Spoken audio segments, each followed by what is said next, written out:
Buenos días, amigos, hermanos, familia. 3 de mayo de 2020. La buena noticia es que ya parece que nos van a sacar del encierro en el cual nos han metido. Pero gracias a Dios por aquellos que estamos libres, pero del Espíritu. Y podemos con toda confianza predicar la palabra de Dios como ella es en verdad. Quiero compartir esta mañana ahí en el Salmo capítulo 106, versículo 15.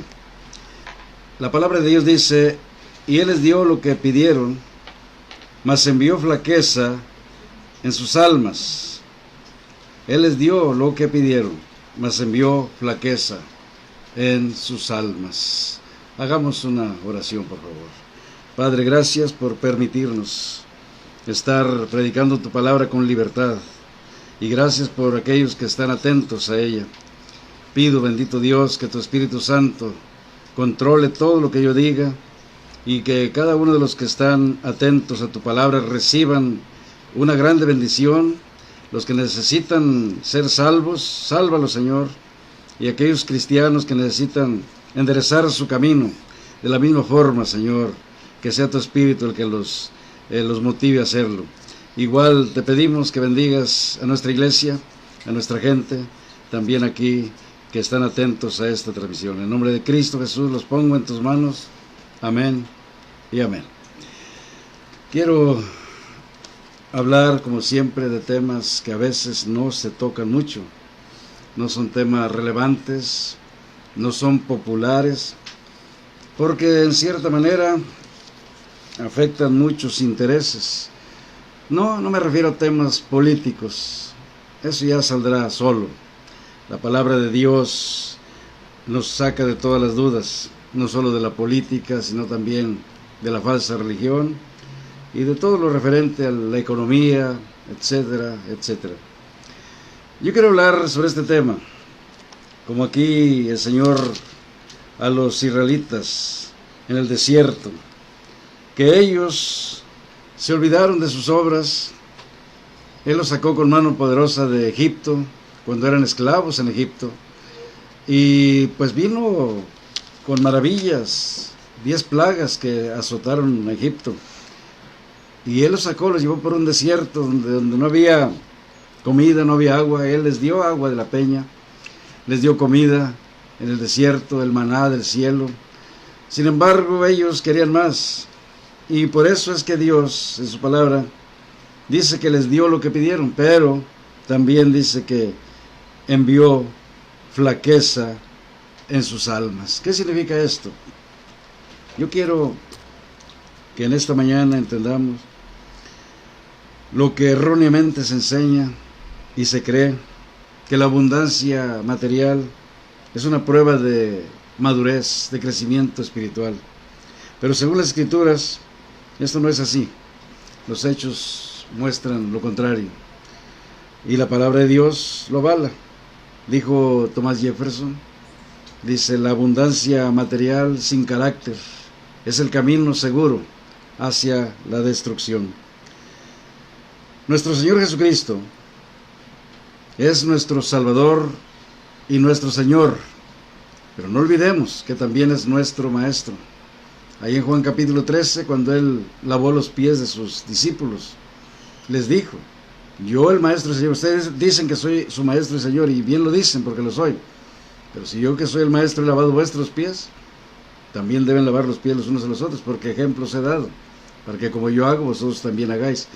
O sea que no solo es nuestro Señor y Salvador, lo cual verdaderamente es algo que no merecemos, mas sin embargo, todavía hay pilones, podemos decirlo así, coloquialmente. Es nuestro Maestro, nuestro guía espiritual, nos enseña qué es lo bueno, qué es lo malo, y que escojamos lo mejor. Él, cuando dice que sigamos su ejemplo, lo está diciendo porque Él así quiso. Y si seguimos su ejemplo, Él, yo creo que es nuestro mejor ejemplo. Dijo Cristo en Mateo 19:23, que difícilmente entrarían los ricos en el reino de los cielos. También lo repite en Marcos 10:23. Difícilmente. Cuando aquel evento del joven rico que no quiso dejar sus riquezas, entonces yo creo que Vieron una enseñanza que le dijo a los discípulos que más fácil cosa es pasar un camello por el ojo de una aguja que un rico entrar en el reino de los cielos. Precisamente la razón es muy clara, porque ahí en Mateo 6:24, lo voy a leer porque hay palabras ahí bíblicas que a veces se malinterpretan, se malentienden o se juzgan si no se comprende, pero lo voy a leer tal como la Biblia lo dice. Dice Mateo capítulo 6, verso 24, dice la escritura, si lo tienen ahí ustedes, lo deberían de marcar. Ninguno, mire, fíjese cada palabra, es importante cada palabra, cada frase, cada palabra, cada letra de la escritura. Dice, ninguno puede servir a dos señores. Ninguno puede servir a dos señores, porque o aborrecerá al uno y amará al otro, o se llegará al uno y menospreciará al otro. No podéis servir a Dios y a Mamón. Mamón es el rey de la riqueza, el Dios de las riquezas. Podemos nosotros comprender entonces que Cristo mismo dijo estas palabras, porque muchos hoy día su Dios es el dinero, y por eso el Señor lo pone a la par, en contraposición al mismo Dios. No podéis servir a Dios y a la riqueza, lo podemos traducir correctamente de esta manera, para que me entiendan. Desde el Antiguo Testamento las Escrituras dicen, en Eclesiastés 5:10, por cierto, este libro lo escribió el rey Salomón, quien fuera el hombre más rico, porque Dios así lo hizo, más rico que ningún hombre había habido antes que él, ni después de él se levantó otro igual que él. Sin embargo, él entendió y comprendió, el que ama el dinero no se hartará de dinero. Vaya que lo dijo por experiencia propia. También el apóstol Pablo habló a Timoteo y le dijo ahí en 1 Timoteo 6:10, raíz de toda maldad es el amor al dinero. He escuchado mucho sobre este tema, es que no es el dinero, es el amor al dinero. Estoy de acuerdo, pero yo estoy hablando un poco más allá, más profundo, que el dinero en sí no es malo, como ya he escuchado a tantos predicadores, sobre todo modernos, pero la abundancia material sin carácter yo creo que hace daño. No estamos preparados para esto, porque el Señor nos dijo claro que no podemos amar a dos señores. Y si hay abundancia de dinero y no tenemos el carácter para poderlo controlar, entonces dejaremos de amar a Dios, lo cual es peligroso. Y el apóstol Pablo dijo a los Colosenses, en Colosenses 3:5, que la avaricia es idolatría. Bueno, lo podemos ver. O amas a Dios o amas al Dios de las riquezas. Jesús también dijo que el primer y grande mandamiento, ahí en Marcos 12:30, era amar a Dios con todo nuestro corazón, con toda nuestra alma, con toda nuestra mente y todas nuestras fuerzas. Y el segundo, dijo, era semejante, amar al prójimo como a sí mismos. Esos dos mandamientos, de eso se compone, dice, toda la ley y los profetas. Entonces, no se puede amar a Dios si se ama mucho el dinero. No se puede amar a Dios, son dos cosas muy distintas. Entonces tenemos que amar a Dios por sobre todo, y para poder amar al prójimo. Al no amar a Dios, lógicamente que no se va a poder amar al prójimo, se le va a menospreciar, se le va a tratar injustamente, como dice Jacobo. Yo quiero leer unos pasajes aquí en Jacobo para que comprendamos bien la escritura. Capítulo 5, versículo número 4 de Jacobo dice, he aquí el jornal de los obreros que han cegado vuestras tierras, el cual por fraude no les ha sido pagado de vosotros. Clama, y los clamores de los que habían cegado han entrado en los oídos del Señor de Sabaoth. Quiere decir que el pobre, por ejemplo, se celebró el 1 de mayo, el Día del Trabajo, y la mayor parte de los pobres desempleados, y algunos ya sin dinero. ¿Quién los oprime? ¿No son los ricos? A estos empresarios pequeños que se les obligó a cerrar sus tiendas, ¿quién les obligó? Sabemos de antemano, y esto va a doler, que los ricos de los más altos, de la élite, son los que controlan el mundo y sus gobernantes, a la mayoría. Gracias a Dios que todavía hay algunos que no se dejan manipular, como nuestro presidente. Qué bueno, que no recibe prestado, porque no necesitamos recibir prestado de nadie. La palabra de Dios es muy clara, que dice: el rico se enseñorea de los pobres, y el que recibe prestado es siervo del que le presta. Proverbios 22:7. Enseñorearse. Te presto para después controlarte, no porque te quiero ayudar. Hay razones por las cuales se presta dinero, y yo sí quisiera enfatizar en esto. Yo creo que Dios nos manda a nosotros, a todos. No hay ninguno, dice, ninguno puede amar a dos señores, ninguno, ni el pobre ni el rico, ninguno. O amará a uno y menospreciará al otro. Es como tener dos esposas, y a las dos dicen, te amo. No, o amas a una o amas a la otra. Pero, ¿qué dicen las Escrituras? El mismo rey Salomón entendió que nunca se hartaba el rico de dinero. Y el mismo apóstol Pablo, que dejó todo, y era un hombre rico, por cierto, y todo lo cambió y lo puso por estiércol, por amor a Cristo. La avaricia es idolatría, lo dijo él claro. Y Jesús claramente lo dejó dicho cuando dijo que difícilmente un rico entraría en el reino de los cielos. Porque es claro que los ricos no usan el dinero para servir a los pobres. ¿Por qué hoy día se pelea mucho sobre el outsourcing? Porque se les dan 3 meses de contrato al pobre, pero no darles antigüedad, para pagarles lo que quieren. No dudo que en esto ahora muchos ricos estén ofreciendo trabajo a los pobres para seguirlos controlando. Y yo por eso animo a los pobres que emprendan sus propios negocios familiares. Mire lo que hace el rico. El rico se enseñorea de los pobres. ¿Qué enseña el rico? Mira las empresas de México, para que no vaya tan lejos, aunque es a nivel internacional esto. Los ricos controlan los gobiernos. Los gobiernos son los que hacen las leyes. Por ejemplo, las educativas, que se enseñan en las escuelas. El pobre tiene derecho a tener un estudio y una carrera. Y eso los ricos lo impulsan mucho. Y el pobre, pues se le enseña a que no tiene que estar con sus papás ni con su familia. Separan. ¿Sabe cuál es el lema de los países ricos para controlar a los pobres? Divide y vencerás. Eso ya lo sabemos, pero no lo podemos aplicar a lo que vemos a diario. Y deberíamos tener discernimiento ya. Yo animo a todos los que tienen aparentemente la pobreza más grande, la pobreza espiritual y pobreza mental. Pero cuando el pobre entiende que se les prepara para eso, para ser esclavos del rico. En las empresas lo que quieren es trabajadores independientes de sus familias para poderles pagar lo que quieren. A ellos no les interesa que una familia emprenda un negocio, aunque ellos, véanlos, mírenlos. Los más ricos ni a sus mujeres mandan a trabajar. Trabajan en sus propios negocios de ellos. A sus hijos los tienen también en sus propios negocios.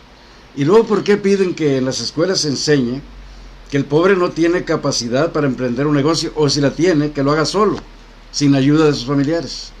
Porque el poder aquí está en lo que Dios estableció, en la familia.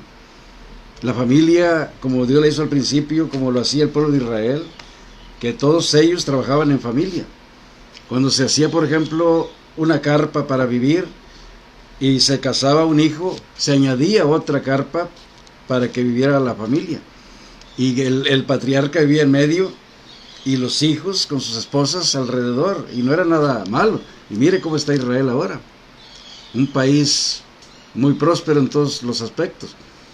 Pero yo lo que le quiero decir, que el Señor nos da su palabra para que nosotros entendamos que Él vino a traer el Evangelio a los pobres. Y Él lo dijo muy claramente, que el Evangelio es predicado a los pobres.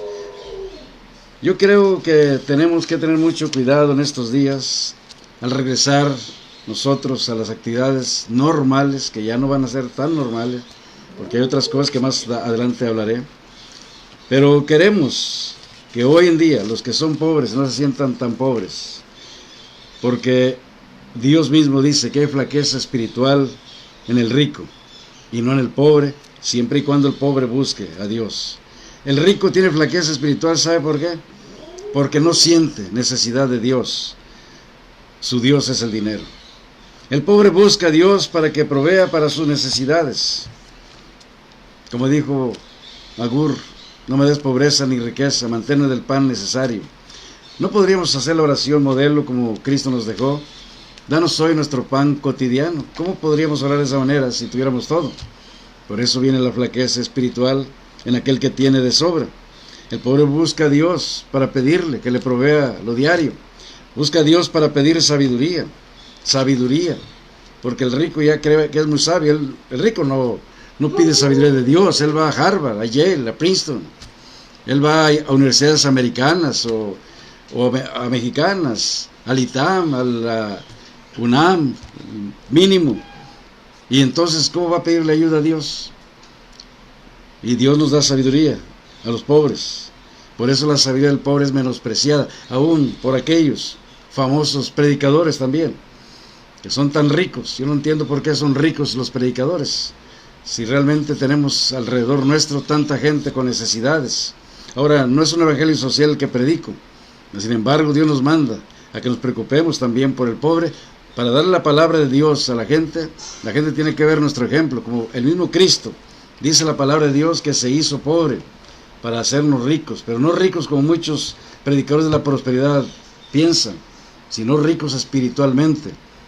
Por eso la ayuda material, yo no estoy en contra de ayudar, nosotros lo hacemos cuando hay necesidad verdadera.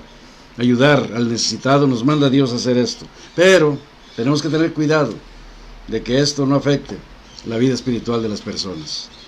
En Proverbios 13:7 se nos dice: hay quienes se hacen ricos y no tienen nada, y hay quienes se hacen pobres y tienen muchas riquezas. Sé que hay mucho más que decir al respecto, pero estos mensajes son cortos para que ustedes los vean.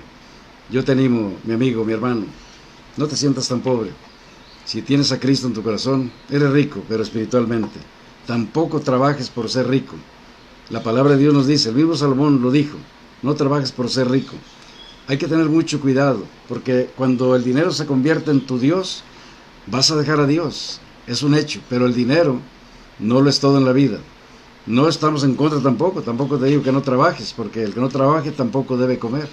Pero lo que sí te digo es que tú tienes que trabajar, disfrutar el trabajo, disfrutar la familia, disfrutar lo que Dios te da y no estar de avaricioso, ambicionando. Los ricos, dice la palabra de Dios, al igual que los impíos, no tienen paz en sus corazones, y Cristo es nuestra paz. Solamente vive para Él. Ahora que salgas de esto, te animo, te invito, y no te estoy exagerando, te lo digo con las pruebas en la mano.